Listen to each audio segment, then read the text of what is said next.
or proved the resultant capacity when the capacitors are connected in series. In this class, we will discuss the resultant capacitance when the capacitors are connected in parallel. Topic is parallel combination of capacitor and its capacitance. Now, take the three capacitors C1, C2, C3. Now we connect these three in parallel. Now what is the meaning of parallel? All the first plates are connected to one end. All the second plates are connected to another end. Means all the capacitor first plates are connected to one point. All the capacitor second plates are connected to another point, and these two are connected to one source. One source means battery.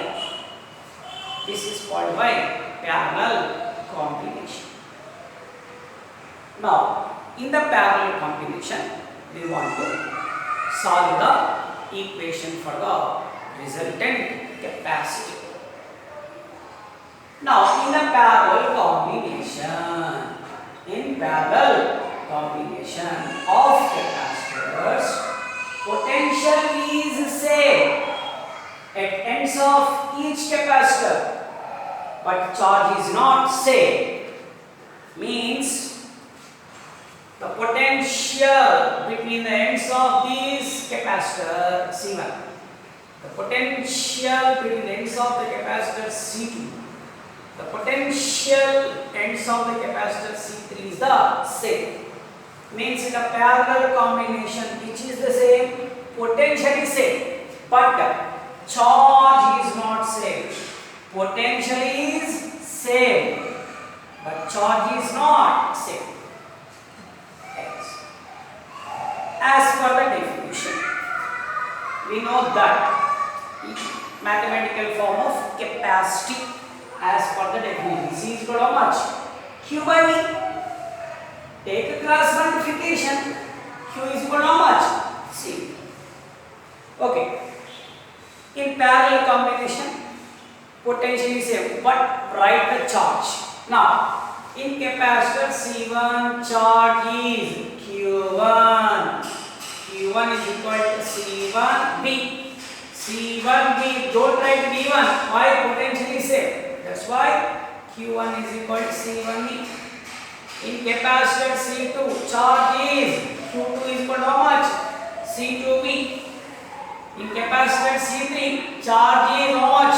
Q3 is equal to C3V. Potential is same, but charge is not same. That's why in capacitor C1, charge is Q1 is equal to C1V. And in capacitor C2, the charge is Q2 is equal to C2V.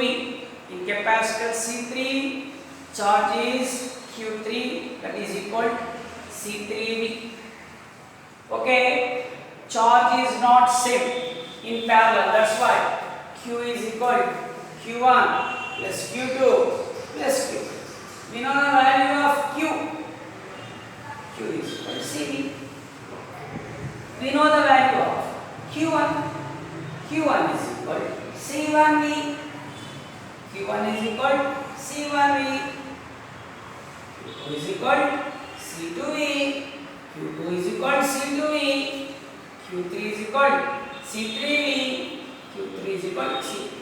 Substitute these values here.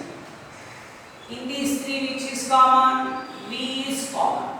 Take outside. CV is equal to V is common. VV what happened? Cancel. So what is the equation? In the parallel combination of capacitors, C is equal to C1 plus C2 plus C3. If you take three capacitors, number of capacitors you take, C is equal to C1 plus C2 plus C3 dash dash dash dash Cn. Okay? When the capacitors are connected parallel, the resultant capacity is increases. Now what is the final equation for it is C is equal to C1 plus C2 plus C3 if we can take 3. Okay, right. Again 2 marks question under this topic. Capacitors are connected in parallel, which is the same, potentially same, but which is different, charge is different. Now the question is like this. C1, C2, C3 capacitors are connected in parallel. Write the charge ratio, write the potential ratio. C1, C2, C3 capacitors are connected in parallel. First one, charge ratio, Q1 is, Q2 is, Q3 is but how much? C1 is, C2 is to C.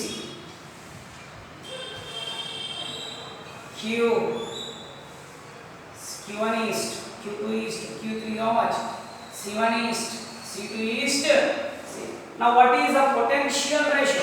Potential is same, that's why V1 is, V2 is, V3 is how much? 1 is to 1. Means when the capacitors are connected in parallel, charge ratio is Q1 is, Q2 is, Q3 is, C1 is, C2 is to C3. Now what is the potential ratio? Potential is same in parallel, that's why V1 is, V2 is, V3 is, 1 is, 1 is 1. Okay, when the capacitors are connected in parallel, what is the resultant capacity? When the capacitors are connected in parallel, the resultant capacity is greater than the capacity of individual capacitors. When the capacitors are connected in parallel, the resultant capacity is greater than the capacity of individual capacitors. Means when the capacitors are connected in series, the resultant capacity increases. Okay. Now see that board.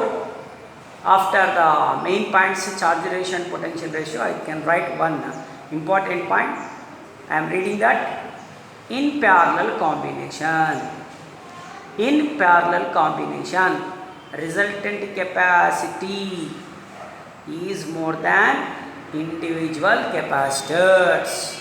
In parallel combination, resultant capacity is more than individual capacitors. But in series combination, resultant capacity is less than individual capacitors. Are you followed? Means when the capacitors are connected in series, the resultant capacity increases. But the same capacitors are connected in series, resultant capacity decreases. It means in the parallel combination, resultant capacity is greater than the capacity of individual capacitors. But the same capacitors are connected in series, the resultant capacity is less than the capacity of individual capacitors. Okay? You must remember these points, and based on this we have the problems. Okay? These two topics, series combination of capacitors, capacitance, and parallel combination of capacitor, capacitance. These two are important for 4 marks. Maybe given, these two are given for 8 marks. How in the examination means? Solve the resultant capacity. Solve the resultant capacity when the capacitors are connected in series and parallel. If we can get this question, and both are awarded for 8 marks. For series combination 4, parallel combination is 4. So total it is 8 marks question.